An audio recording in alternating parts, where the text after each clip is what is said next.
Last summer, we went south on the ICW for a family trip from Annapolis, Maryland, down to Point Lookout, North Carolina, and we were in the ICW for most of the way. So here's what it kind of looks like.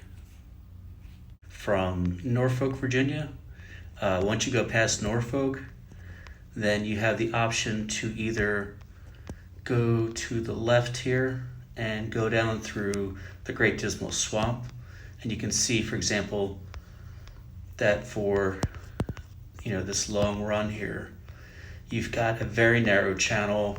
I don't know, I want to say it's something like 50 feet wide or 40 feet wide or something like that. It's pretty narrow.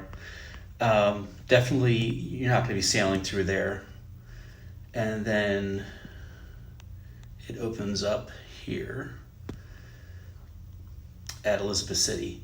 The other way you could go and still go inside on the ICW is to go south from Norfolk, and instead of turning off to go down into the Great Dismal Swamp, you could just go through the Virginia Cut, and you can see it's still a relatively narrow canal here. Not quite as narrow as the Dismal Swamp, but you're definitely not going to have room to tack back and forth if the winds aren't going in a way that's ideal.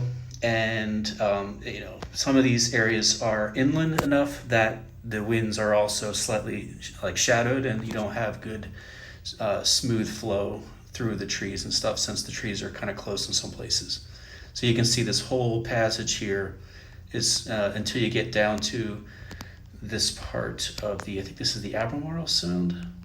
But in any case, yeah, once you get down to here, you can still see this is pretty narrow through here. The channel going through Coinjock Bay here is still very narrow.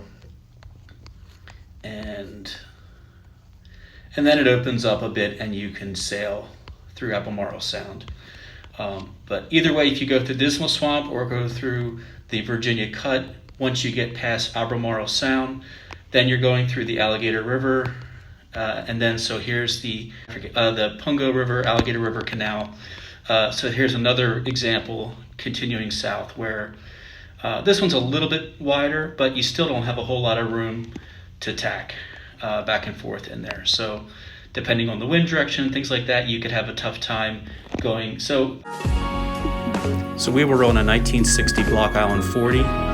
It's not super fast, we cruise at about sailing at about 6.5 to 8.5 knots or so, motoring at about 6.5 knots, and so typically with the family on a trip like this, we would do maybe 40 miles on a shorter day, and maybe as much as 70 miles or maybe 80 miles if we're really pushing a longer day, but we didn't go super far. So it's far enough that motoring with electric could be difficult if you didn't have adequate power, because long stretches.